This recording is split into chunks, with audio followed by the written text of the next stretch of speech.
첫 번째 시간에 여러분들에게 질문을 드렸습니다. 모든 그리스도인들에게 신학이 꼭 필요합니까? 라는 질문을 여러분들에게 드렸습니다. 여기에 대한 대답이 뭐였죠? Yes, 그렇습니다. 모든 사람에게는 신학이 꼭 필요합니다 라는 말씀을 여러분들에게 전했습니다. 왜 그렇습니까? 넓은 의미에서 여기에서 신학자가 아닌 분은 한 분도 없기 때문입니다. 모든 사람이 신학자입니다. 그리고 각자가 판단을 하고 각자가 어떤 방향으로 가야 될지를 결정하기 때문에 우리 모두에게는 신학이 필요합니다. 하나님의 신학이 있고 사탄의 신학이 있습니다. 하나님은 진리 운동을 하십니다. 우리에게 생명의 말씀을 주십니다. 그런데 사탄은 악한 신학, 진리 반대 운동을 합니다.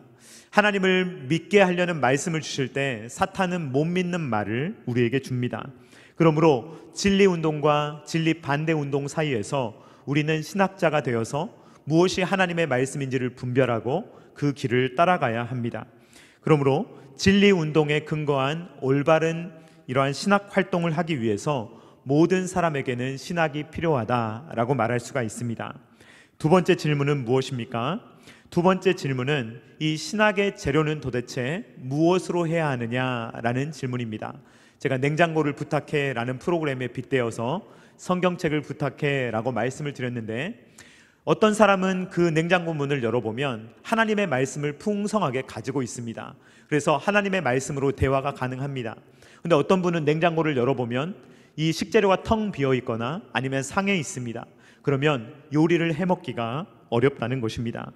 그러므로 우리는 성경이라는 재료를 꺼내서 신선한 성경의 재료를 가지고 요리를 해야 합니다. 그래야 신학을 제대로 할 수가 있습니다. 이성, 감정, 전통, 이러한 것들은 우리에게 좋은 도구가 되지만 재료는 아닙니다. 이걸 재료로 하면, 만약에 이성을 재료로 하거나 감정을 재료로 하거나 전통을 재료로 한다라고 하면 우리만의 인본주의적인 신학을 만들어낼 확률이 굉장히 높습니다. 그러므로 우리는 중생한 이성, 중생한 감정, 중생한 의지를 사용하되 성경을 재료로 하여서 신학을 할 때는 늘 성경에서 재료를 꺼내와 신학을 해야 된다라는 것입니다. 그렇다면 성경이 이렇게 중요하다면 우리는 성경책이 왜 진실되다라고 말할 수가 있는 것입니까? 오늘 세 번째 질문은 이것입니다.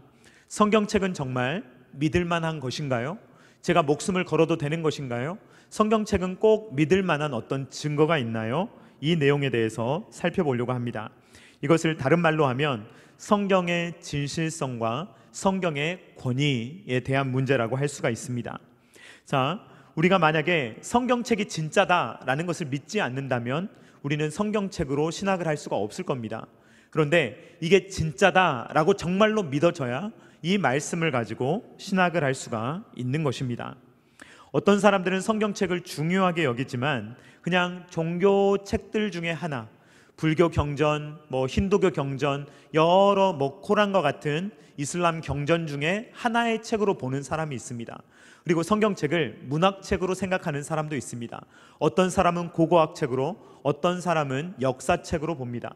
그러나 이 성경을 하나님의 말씀으로 읽어야만 우리는 성경의 진실성, 이것을 우리가 성경의 권위를 받아들이고 오직 성경이라는 신학을 할 수가 있는 것입니다. 저와 여러분은 성경 66권이 하나님의 말씀임을 믿는 줄로 압니다. 그러면 왜 다른 책들이 아닌 다른 외경, 또 다른 유대인의 서적, 탈무드, 미드라시 이런 것이 아니라 왜 성경 66권만이 하나님의 말씀이라고 할 수 있느냐라는 것을 우리가 오늘 나누어 보려고 합니다. 여러분 잘 들으십시오. 자, 성경이 하나님의 말씀인 가장 중요한 이유는 무엇이냐면 이 성경책 스스로 성경이 하나님의 말씀이라고 증거하고 있기 때문입니다. 자, 성경책보다 더 권위를 가지는 게 있습니까? 없습니까? 없습니다. 성경책이 가장 큰 권위를 가지고 있습니다. 그리고 성경이 스스로 말하기를 이것은 하나님의 말씀이다 라고 말하고 있습니다. 그렇기 때문에 우리가 이 성경책을 하나님의 말씀이라고 받는 것입니다. 만약에 A씨가 있다고 생각해 봅시다. A씨가 있는데 이 A씨가 자녀들에게 유언장을 남겨주려고 합니다. 자, 그렇다면 이 자녀들이 유언장을 받았을 때 이 유언장이 정말 A씨의 것인지 아닌지 어떻게 알 수가 있겠습니까? 가장 확실한 방법은 A씨가 자녀들에게 직접 주면서 이것이 내 유언이다 라고 말하면 이게 가장 신빙성 있고 100% 신뢰할 수 있을 방법인 것입니다. 그러니까 이 성경책은 그냥 건너 주어진 것이 아니라 하나님께서 이것은 하나님의 말씀이다 라고 우리에게 전달해 주신 것입니다. 그러므로 이 하나님의 권위에 의해서 성경책이 우리에게 주어졌기 때문에 우리는 의심 없이 이 성경책이 하나님의 말씀입니다 라고 수용할 수 있어야 하는 것입니다. 또 만약에 A씨가 직접 주지 않는다면 이 A씨가 가지고 있는 사인 혹은 인감 도장 같은 걸 찍어서 그것을 만약에 우리에게 준다면 이것이 정말 A씨의 것이구나 라는 것을 확인할 수가 있습니다. 또 A씨가 평소에 하는 말투가 있습니다. 평소에 하는 생각이 있습니다. 그것과 전혀 일치하지 않는, 이건 도저히 A씨의 말투도 아니고 이것은 A씨의 생각도 아니라면 그것이 가짜일 확률이 굉장히 높습니다. 그런데 평소에 A씨가 했던 말투, 생각, 그러한 것이 다 들어있고 사인까지 들어가 있다면 우리는 그것이 A씨의 유언장이구나 라는 것을 신뢰할 수가 있는 것입니다. 이처럼 이 성경의 말씀은 하나님께서 이것이 하나님의 말씀이다 라고 말씀하실 뿐만 아니라 곳곳에 하나님의 사인을 두시고 이 내용이 이렇게 일관성 있게 하나님의 생각과 뜻에 맞는다라는 것을 우리는 발견하게 됩니다. 성경을 읽다 보면 이 성경이 하나님의 말씀임을 성경 곳곳에서 증거하고 있는 것을 우리는 보게 됩니다. 자, 성경책은 어떤 회의에서 이것이 성경이다 라고 해서 성경이 된 게 아닙니다. 그렇게 생각하면 안 됩니다. 왜냐하면 성경의 권위가 높습니까? 아니면 교회의 권위가 높습니까? 성경의 권위가 높아야 됩니다. 그런데 교회의 권위가 높으면 로마 가톨릭이 되는 것입니다. 로마 가톨릭은 어떻게 하느냐? 성경이 말하지 않아도 교회가 결정하면 그걸 가르쳐요. 이번에 교황이 동성애자들을 축복하지 않았습니까? 성경이 아니라고 하는 것을 교회가 결정하고 판단을 해요. 그래서 교회가 성경보다 우위에 서 있는 것이 로마 가톨릭입니다. 그러나 우리 프로테스탄트, 우리 개신교는 이것을 반대하여서 나온 겁니다. 교회가 높지 않고 오직 성경이 더 높다, 교회보다 성경의 권위가 더 높다라고 우리는 주장하며 하나님의 말씀이 말하는 것이 교회를 앞서는 것으로 우리는 성경의 뒤를 따라가는 것입니다. 그러므로 어느 회의에서 성경 39권과 구약의 39권과 신약의 27권을 인정했다고 해서 성경이 된 게 아닙니다. 그게 아니라 성경 스스로가 성경이 성경임을 증거하고 있는 책들만이 남은 거예요. 교회의 인정을 받은 것이 아니고 성경 스스로가 권위를 증거하는 책들만 남은 게 66권이다라는 것입니다. 그러니까 성경이 최종적인 권위를 갖습니다. 그러니까 성경 스스로가 성경이 하나님의 말씀임을 증거하는 거예요. 그렇기 때문에 그 말씀을 받아야 됩니다. 자, 디모데후서 3장 16절 말씀 같이 읽도록 하겠습니다. 시작. 모든 성경은 하나님의 감동으로 된 것으로 교훈과 책망과 바르게 함과 의로 교육하기에 유익하니. 아멘. 우리가 너무 잘 아는 말씀이죠. 모든 성경은 하나님의 감동으로 된 것으로, 여기에서 감동이라는 말은 이 신약 성경에 딱 한 번 쓰이는 말인데 사도 바울이 만들어낸 말인 것 같습니다. 그런데 이 말은 하나님께서 숨을 불어 넣으셨다는 뜻이에요. 그러니까 하나님의 호흡으로 쓰인 책이 바로 여기에서 말하는 모든 성경은 구약 성경이겠지만 이 모든 성경은 하나님의 감동, 하나님의 호흡, 하나님께서 하나님의 말씀으로 모든 것들이 이루어졌다라는 것입니다. 이 구약 성경을 읽어보면요, 하나님과 이 사람들이 대화하는 장면이 가끔 등장하게 됩니다. 그래서 여호와 하나님의 음성을 내가 듣고 그것을 직접 인용하는, 그러니까 우리가 직접 인용할 때는 이렇게 따옴표를 하지 않습니까? 하나님의 말씀을 직접 인용하는 장면을 우리는 가끔 만나게 됩니다. 출애굽기 9장 1절 말씀 같이 읽도록 하겠습니다. 시작. 여호와께서 모세에게 이르시되 바로에게 들어가서 그에게 이르라.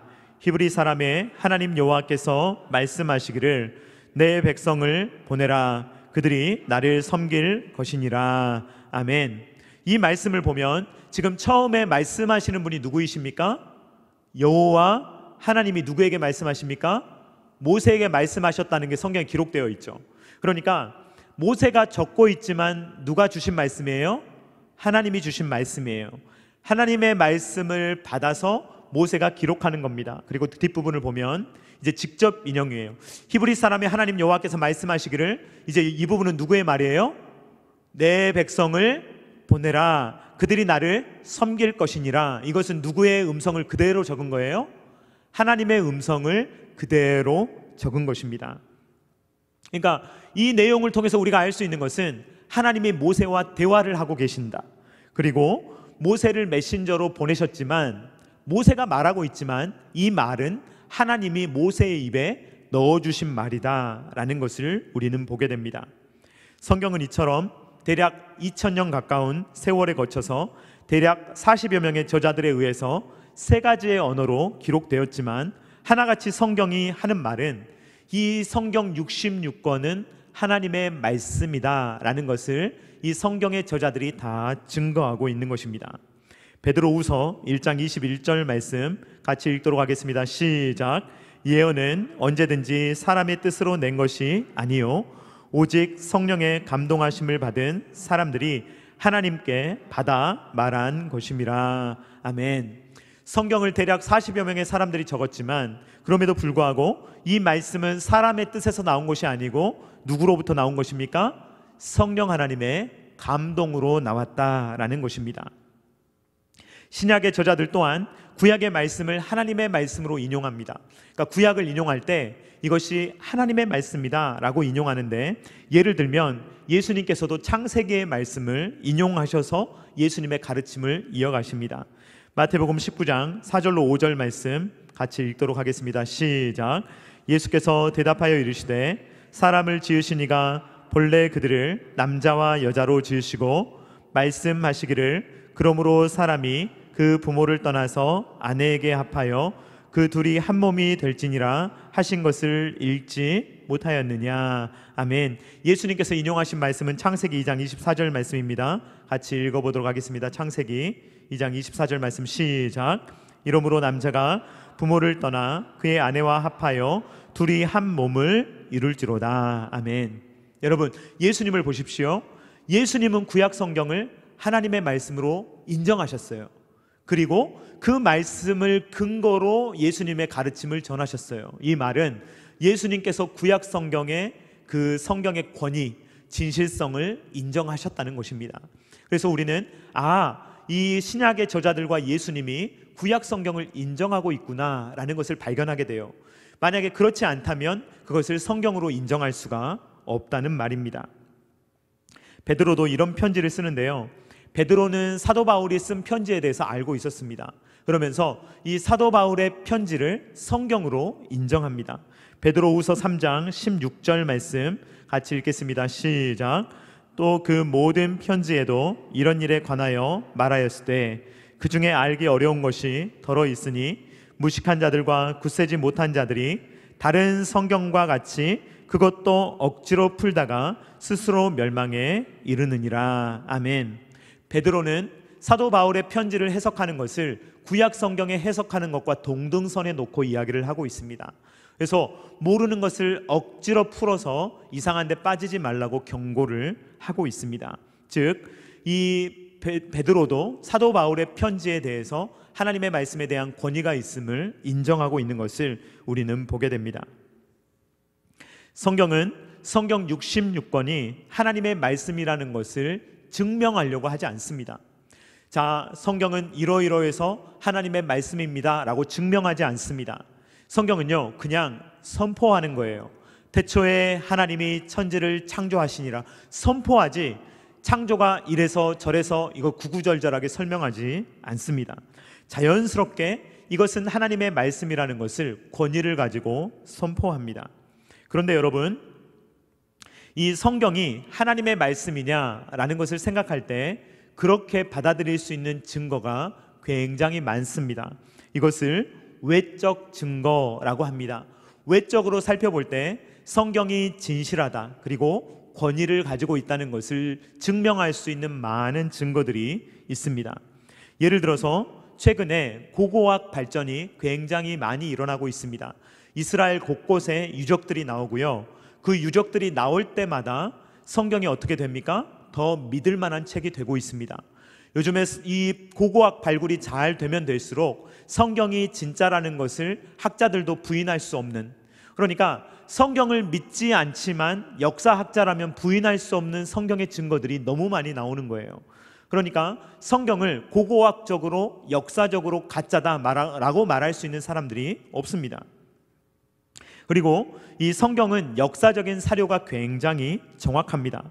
약 2000년에 걸쳐서 40여 명의 저자들이 다른 환경에서 다른 언어로 기록했음에도 불구하고 성경 전체는 일관성과 통일성을 지니고 있습니다. 여러분 한번 생각해 보십시오. 불가능한 일입니다. 이건 불가능한 일이에요. 예능 프로그램 가끔 보면요, 이어 그리기가 있습니다. 그러면 어떤 주제를 보고 그 주제를 보고 이제 그려가는 건데요, 서로 이렇게 그려가는데 다른 그림이 나와요. 나중에 보면 알아볼 수 없는 그림이 나오는 것입니다.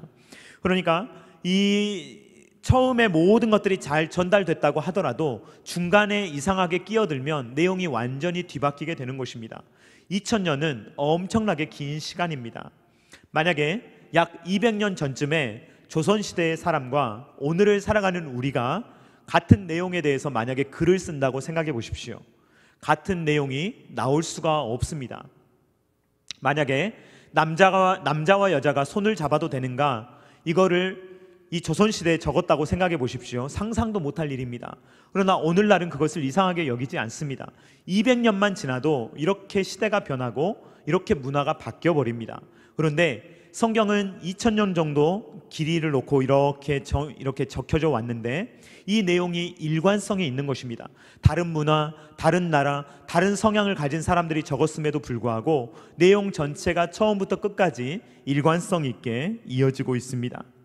그러므로 이 성경이 외적으로 우리에게 증거하는 것은 성경이 정말로 믿을 만한 책이다라는 것을 우리에게 보여주고 있습니다. 그리고 사본학적으로도 성경은 매우 정확합니다. 브루스 매츠거라는 학자가 있는데 이 학자에 따르면 2000년 동안 필사가 된 신약 성경만 5000개가 넘는다고 합니다. 이렇게 많은 필사본을 가진 책들은 이 세상에 존재하지 않습니다. 신약 성경은 2만 구절 정도가 있는데 그 중에 논란이 있는 구절은 대략 49절밖에 안 됩니다. 논란이 있는 구절은 49절밖에 안 되는데 그 중에서도 어떤 게 있냐면 그냥 예수 그리스도인데 그리스도 예수라고 썼거나 별로 중요하지 않은, 이 신앙의 핵심이 되는 내용을 흐릴 만한 내용이 거의 없다고 볼 수가 있습니다. 그런데 이 시저의 갈리아 전기, 이것은 사본이 대략 10개 정도밖에 되지 않는다고 합니다. 호모의 일리아드 오디세이, 이것이 사본이 좀 많은데 이것도 643개 정도만 있다고 합니다. 그런데 신약 성경은 이 신약 성경만 5000개가 넘으며 구약까지 하면 10,000개가 넘는다고 합니다. 그리고 이 성경의 필사본은 놀랄 만큼 일치한다라는 것입니다. 그러므로 외적 증거를 보면 이 성경의 진실성을 증명하는 내용이 너무나도 많습니다. 그러나 여러분, 성경에 아무리 일관성 있고 통일성 있고 외적 증거가 있다고 하더라도 만약에 성경을 믿지 않는다면 아무런 소용이 없습니다. 즉 믿지 않는 자들에게는 성경이 설득력이 없습니다. 아무리 사본이 많고 아무리 정확하고 아무리 고고학적으로 훌륭하다고 하더라도 성경을 믿지 않고 하나님을 믿지 않는 사람에게는 성경이 그의 마음을 두드리지를 못한다라는 것입니다. 그러므로 가장 중요한 것은 외적 증거가 아니라 내적 증거입니다. 한번 따라해 보겠습니다. 내적 증거.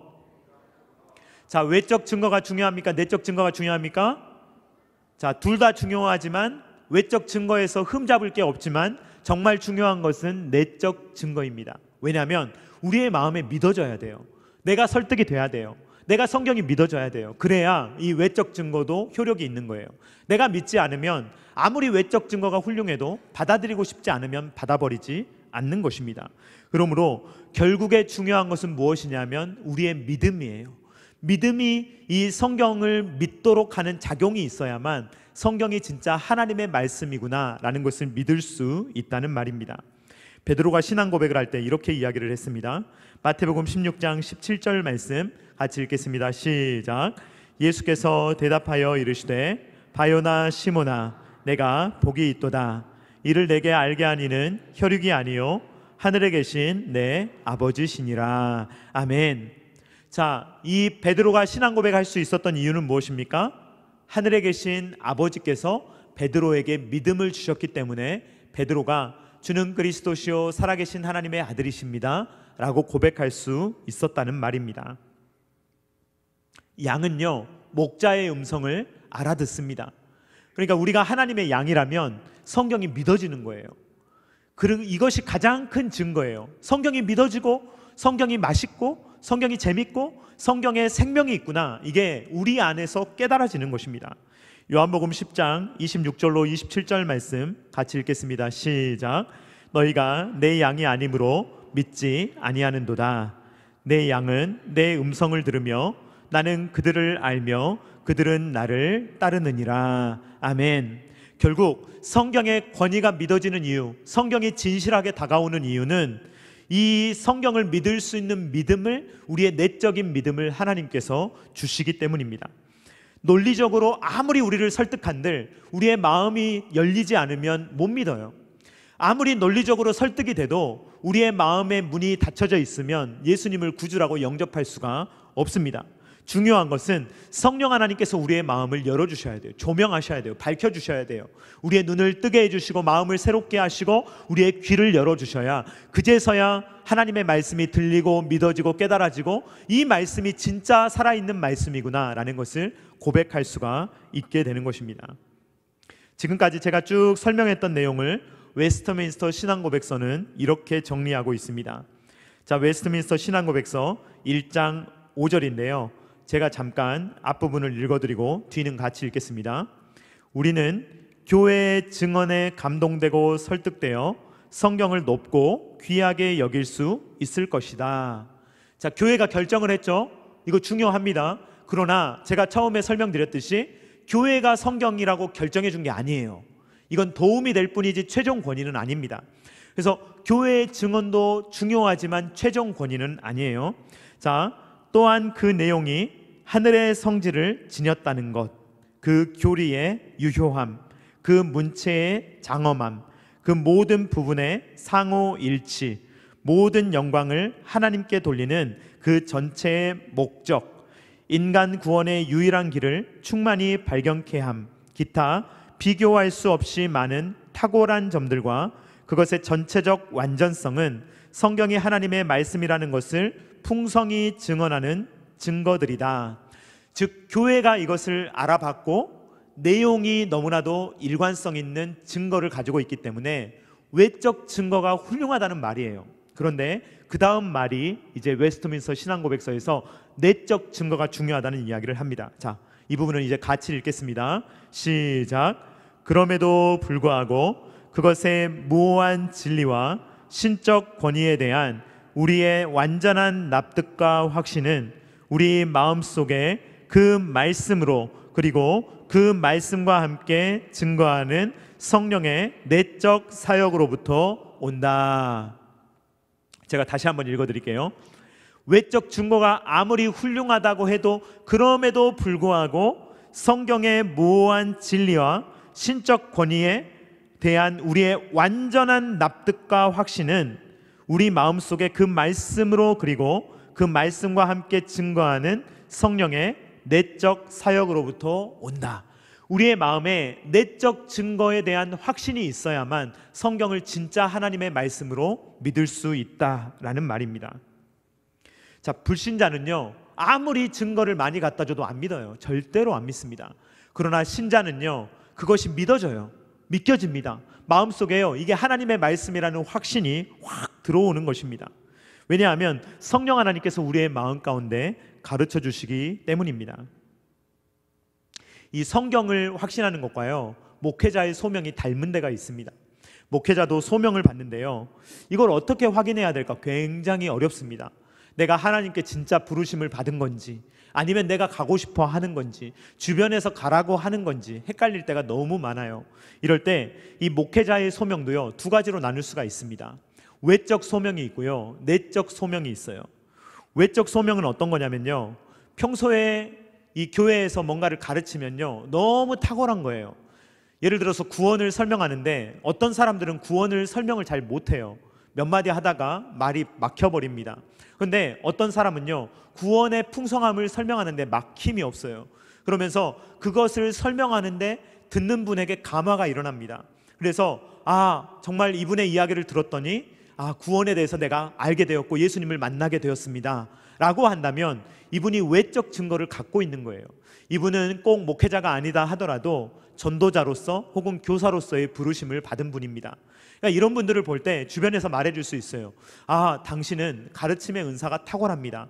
당신은 설교의 은사가 있습니다. 당신은 아마도 신학교에 가야 될 것 같습니다 라고 말할 수 있는 부분이 있어요. 이게 외적인 증거입니다.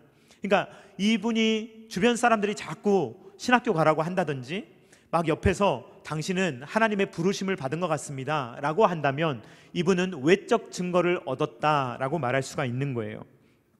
그런데 만약에 이분이 그런 이야기 때문에 신학교에 갔다, 그런데 본인은 아니었다라고 하면요, 이분은 평생 이제 고생하는 거예요. 자기가 원하지도 않는 길을 가가지고 자기가 할 수 없는 헌신을 하면서 남에게 등 떠밀려서 신학교에 가면요 100% 후회합니다. 절대로 이 목회자의 길을 제대로 걸어갈 수가 없어요. 자기가 원해서 간 길도 아니고 하나님의 부르심을 받은 길도 아니기 때문에 목회가 괴롭고 힘들고 짐이고 늘 어렵고 목회가 잘 풀리지를 않는 것입니다. 그러니까 외적 증거보다 중요한 것은요, 내적 증거예요. 그러니까 정말로 하나님께서 내 안에 정말로 이 부르심을 주셨는가, 나를 하나님의 사람으로 부르셨는가, 이게 가장 중요하다는 것입니다. 만약에 이게 없으면 신학교에 가면 안 됩니다. 아무리 외부에서 당신은 신학교에 가야 합니다라고 말을 해도 등을 떠밀어도 내가 아니면 가면 안 돼요. 내가 부르심을 받은 게 아니라면 그 길은 걸어갈 수 없는 길입니다. 목회자는 마음에 불이 있어야 합니다. 하나님이 주신 불이 있어야 하며 하나님께서 나를 부르셨다는 확실한 소명이 있어야만 이 길을 뚜벅뚜벅 걸어갈 수가 있는 것입니다. 예레미야 20장 9절 말씀 같이 읽도록 하겠습니다. 시작. 내가 다시는 여호와를 선포하지 아니하며 그의 이름으로 말하지 아니하리라 하면 나의 마음이 불붙는 것 같아서 골수에 사무치니 답답하여 견딜 수 없나이다. 이 마음이 있는지 확인해 봐야 돼요. 정말로 내 안에 여러 가지 상황이 답답하여서 나 이제 하나님 말씀 못 증거하겠다라는 마음이 든다고 할지라도, 너무 핍박이 거세고 정말로 복음을 증거하는 일이 번번이 막히며 길이 막힌다 하더라도 마음이 불붙는 것 같아서 골수에 사무치고 답답하여 견딜 수 없는 마음으로 말씀을 선포한다면 그 사람의 마음은 하나님의 부르심이 확실하며 하나님의 소명에 따라 평생을 걸어갈 수 있다는 것입니다. 그러므로 제가 드리려는 말씀은 외적 증거보다 훨씬 더 중요한 것은 내적 증거라는 거예요. 정말로 내적인 소명이 있어야 외적 소명을 넘어서는 그러한 일관성을 가지고 끝까지 죽도록 충성하는 믿음을 가질 수 있다는 것입니다. 오늘 말씀의 주제는 성경은 믿을 만한 책인가요? 라는 내용입니다. 만약에 제가 여러분들을 아무리 논리적으로 외적 증거를 가지고 오늘 확실하게 여러분들에게 말씀드린다 하더라도 여러분들이 만약에 그 안에 하나님이 주시는 내적인 증거가 없으면 성경은 못 믿습니다. 여러분들은 믿을 수가 없어요. 받아들일 수 없습니다. 세상 사람들도요, 아무리 목회자가 논리적으로 100% 굴복시킨다고 하더라도 안 믿어요. 믿고 싶지 않거든요. 그러나 이 시간에 성령 하나님이 함께 하시면 여러분들의 마음에 감동을 주실 줄로 믿습니다. 여러분들의 마음에 확신을 주실 줄로 믿습니다. 성경을 사랑하는 마음이 생겨요. 읽고 싶어요. 배우고 싶어요. 외우고 싶어요. 성경의 말씀이 여러분들을 살리는 것을 느낍니다. 이것이 바로 성령 하나님이 주시는 내적인 증거입니다. 성경은 셋 중에 하나입니다. 미친 사람의 말이든 새빨간 거짓말이든 그렇지 않다면 하나님의 말씀이에요. 이게 하나님의 말씀이라고 증거하는데 만약에 하나님의 말씀이 아니라면 이거는 미친 사람의 말이에요. 혹은 거짓말이에요. 아니라면 우리 주님의 말이 확실합니다. 예수님도 영어로 세 가지로 말할 수 있지 않습니까? lunatic, 그러니까 미친 사람이든지 아니면 liar, 거짓말쟁이든지 아니면 Lord, 우리 주님이시든지 셋 중에 하나예요. 이 세 가지 동시에 모든 게 될 수는 없어요. 이거는 진실이 아니면 진실이 아닌, 진실이거나 진실이 아니거나 둘 중에 하나입니다. 이것은 거짓말 아니면 미친 사람의 말 아니면 진짜인 거예요. 그러면 진짜라면 우리는 진짜로 받고 이 말씀이 정말 신원 하나님의 말씀이다 라는 것을 받아들이고 이 말씀을 가지고 평생을 붙들려 살아야 합니다. 이것이 하나님의 말씀이다 라고 한다면 진짜 이 말씀에 순종해야 돼요. 이 말씀이 말하면 내 생각을 접어야 돼요. 내 생각이 성경보다 앞선다 하더라도 이것이 하나님의 말씀이라면 내 생각을 던져버려야 합니다. 그리고 하나님의 말씀을 붙들 수 있어야 하는 것입니다. 제가 오늘 말씀을 증거할 때 여러분들은 뭐 당연한 말씀이겠지 이렇게 생각하실 수 있습니다. 당연히 성경을 권위 있다고 생각해야지, 진실하다고 믿겠지 이렇게 생각하실 수 있어요. 그러나 이 말씀은 정말로 중요한 말씀입니다. 여러분들이 하나님의 말씀의 진실성을 의심하는 순간 우리의 신앙은 끝나는 거예요. 성경의 권위를 조금이라도 의심하는 순간 우리의 신앙은 끝나버리는 거예요. 그때부터 신앙은 무너지고 교회는 망가지며 절대로 교회는 살아날 수 없습니다. 그러므로 우리는 이 성경의 권위, 진실성을 붙잡아야 하는 것입니다. 이단들이 뭘 하고 계시는지 아십니까? 이단들, 그 다음에 자유주의 신학자들 늘 공격하는 게 뭐냐면 성경의 진실성이에요. 성경의 권위를 무너뜨리는 거예요. 성경의 권위를 무너뜨리면, 그렇게만 하면, 그러면 사탄이 여러 군데에서 승리할 수 있거든요. 그러니까 사탄은 이단들을 사용하고 자유주의 신학자들을 사용하여서 죄송합니다. 성경을 믿지 못할 만한 것으로 만드는 거예요. 성경에는 거짓이 있다, 성경에는 하나님의 말씀도 있지만 인간의 말도 있다, 이런 식으로 뒤섞어서 성경을 하나님의 말씀으로 믿지 못하게 하는 것입니다. 만약에 성경의 진실성이 무너졌다 그렇게 된다면 그러면 교회는 끝입니다. 그때부터 교회는 완전한 생명력을 잃게 되는 것입니다. 그러면서 과학의 옷, 문학의 옷, 예술의 옷을 입고 마치 성경이 하나님의 책이 아니라 인간의 책인 것처럼 만들어 보이게 하는 것입니다. 사탄이 오늘날 사용하는 이러한 전략은 굉장히 세련돼 보이지만 학문의 옷을 입고 오거든요. 과학의 옷, 문학의 옷, 철학의 옷을 입고 오거든요. 그래서 굉장히 세련돼 보이지만 본질을 꿰뚫어 보면 이 태초에 아담과 하와에게 했던 것과 똑같습니다. 아담과 하와를 무너뜨렸던 방법 그대로 조금만 세련된 방법으로 오늘날 우리를 무너뜨리는 것입니다. 그렇게 해서 어떻게 이야기하느냐, 너희가 결코 죽지 아니하리라 라고 말해주는 거예요. 하나님은 너희가 절대 죽으리라, 결단코 너희가 죽으리라고 말씀하시면 그러면 사탄은 와가지고 뭐라고 말하는 거냐면, 아니 너희는 절대로 죽지 않고 너희는 하나님처럼 될 거야 라는 이야기를 하면서 하나님의 진리 운동을 진리 반대 운동으로 막아내는 것입니다. 그러면서 뭐라고 이야기합니까? 하나님의 말씀은 믿을 만한 데도 있고 믿지 못할 구석도 있다. 하나님의 말씀은 옛날에 쓰인 거기 때문에 구식이다, 현대인들이 믿을 만한 말씀이 아니다 라고 이야기하면서 하나님의 말씀의 신빙성을 깎아내리는 것입니다. 결국 하와와 아담은 하나님의 말씀의 권위, 하나님의 말씀의 진실성을 붙잡지 못했기 때문에 죄에 빠지게 된 것입니다. 사랑하는 성도님들, 성경을 믿으시기 바랍니다. 성경을 믿으시기 바랍니다. 믿으시되 진짜로 믿으시기 바랍니다. 성경을 읽으실 때는 읽을 때마다 이것이 사람의 말이 아니라 하나님의 말씀이라는 것을 기억해야 합니다. 성경은 하나님의 음성입니다. 여러분, 다른 식으로 하나님의 음성 들으려고 하지 마시기 바랍니다. 성경이 하나님의 음성입니다. 사람의 말이 아니라 하나님의 음성입니다. 그리고 눈이 보배예요. 귀가 보배입니다. 보는 사람이 복이 있고 듣는 사람이 복이 있어요. 눈앞에 뻔히 보이는데 5만 원짜리가 떨어져 있어도 못 보는 사람은 그냥 지나가요. 눈이 보배입니다. 보는 사람은 죽잖아요. 그러니까 볼 수 있는 눈이 있어야 돼요. 들을 수 있는 귀가 있어야 됩니다. 그래야 이 똑같은 설교를 듣더라도 이 말씀을 어떻게 받아들이느냐, 이것은 정말 다른 문제입니다. 그래서 이 눈이 열리신 분들은 성경과 설교와 성경 공부와 여러 활동을 통해서 각종 보화를 계속해서 캐낼 수가 있는 것입니다. 우리가 이 설교가 마치고 예배가 마치고 일상으로 돌아가면 또 사탄이요, 여러분들 마음속에서 열심히 일할 겁니다. 사탄은 열심히 일합니다. 미디어를 통해서 일하고요, 그 다음에 유튜브를 통해서 일하고요, 쇼폼을 통해서 일하고요, 여러 가지 메시지를 통해서 여러분들에게 세상적인 메시지를 곳곳에서 심어줄 것입니다.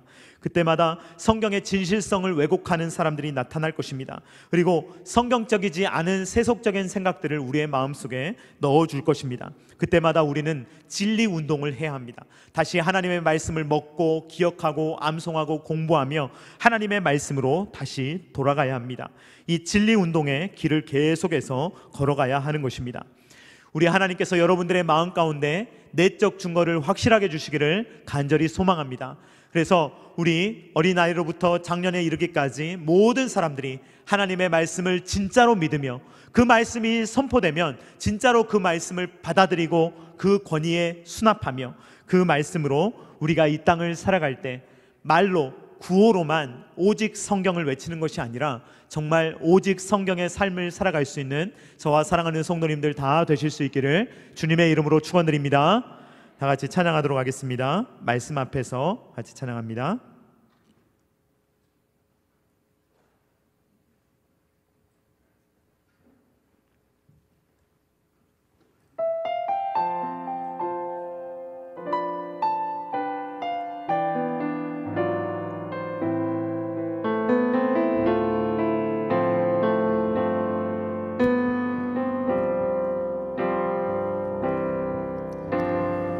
말씀 앞에서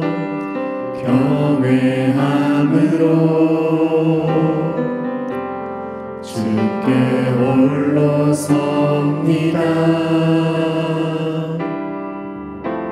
생명의 말씀 읽고 순종해 주를 예배합니다. 기록된 말씀 힘이 있어서 진리로 우리 거룩해 하며 거룩한 말씀 세세 영원히 복음이 되어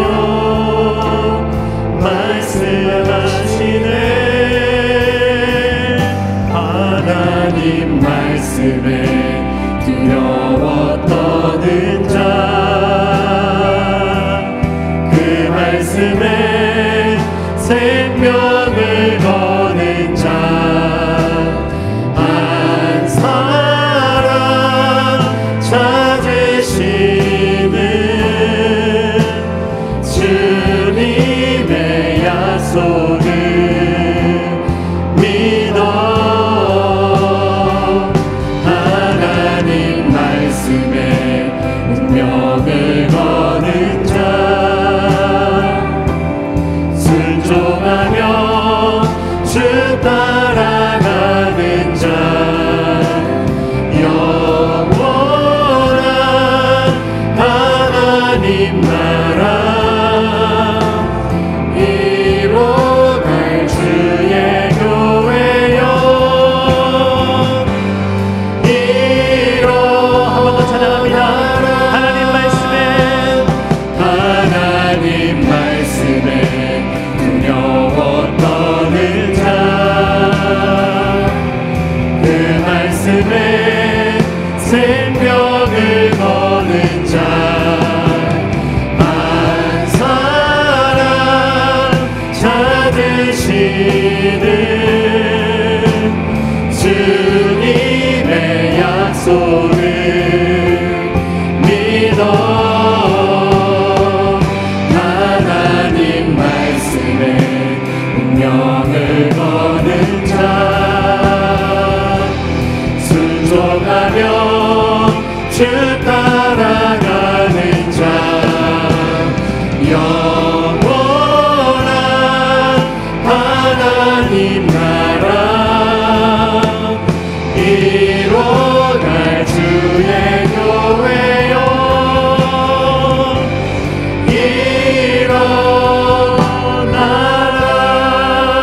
일어나라. 이 시간에 우리 함께 기도할 때 우리가 이렇게 기도하기를 원합니다. 여러분, 우리가 성경 중요하다는 이야기는 어려서부터 너무 많이 들어왔고 당연한 것처럼 알고 있습니다. 그러나 정말 성경이 진짜라는 사실을 정말로 믿으며 그 말씀을 얼마나 우리는 붙들고 살아가고 있습니까?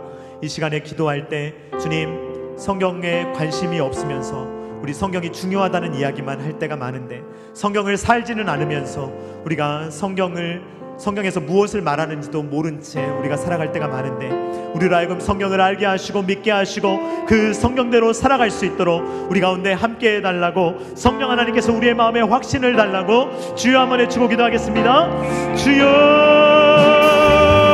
하나님 말씀에 두려워 떠는 자, 그 말씀에 생명을 거는 자, 한 사람 찾으시는 주님의 약속을 믿어 하나님 말씀에 운명을 거는 자, 순종하며 주 따라가는 자, 영원한 하나님 나라 이뤄갈 주의 교회여, 일어나라. 하나님 말씀에 두려워 떠는 자,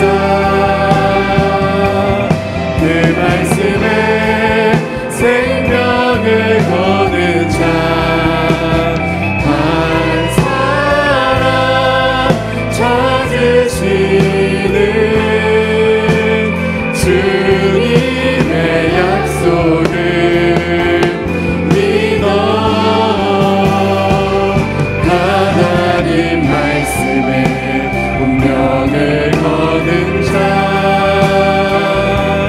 순종하며 주 따라가는 자, 영원한 하나님 나라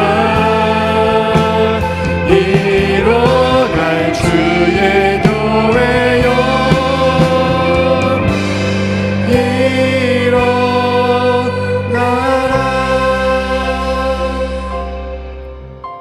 모든 성경은 하나님의 감동으로 된 것으로 교훈과 책망과 바르게 함과 의로 교육하기에 유익하니 이는 하나님의 사람으로 온전하게 하며 모든 선한 일을 행할 능력을 갖추게 하려 함이라. 사랑이 많으신 주님, 감사합니다. 우리에게 성경을 주셔서 감사합니다. 하나님을 계시해 주셔서 감사합니다.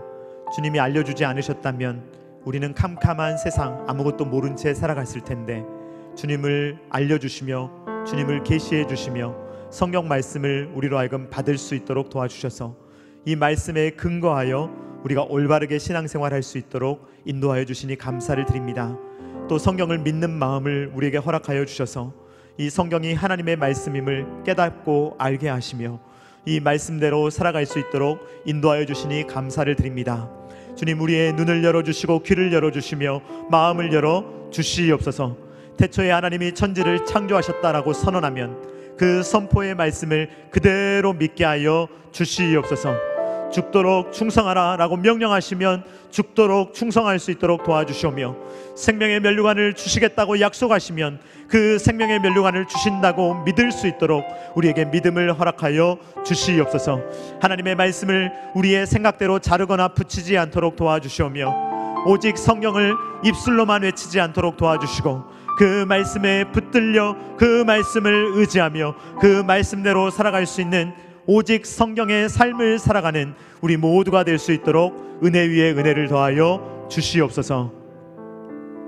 이제는 우리 구주 예수 그리스도의 십자가의 무한하신 은혜와 독생자 아들을 아낌없이 내어주신 성부 하나님의 사랑하심과 성령 하나님의 감동, 감화, 역사, 교통하심이 하나님의 말씀의 진실성과 하나님의 말씀의 권위를 성령의 충만함으로 믿으며 우리 예수님이 어떤 분이신지를 성경대로 믿으며 그대로 살아가기를 원하는 사랑하는 모든 주의 자녀들의 머리 위에와 각 가정과 주님께서 피로 값주고 사신 첨단 게라시교회 위에와 조국과 세계 열방 가운데 이제로부터 영원토록 함께 있기를 간절히 축원하옵나이다. 아멘.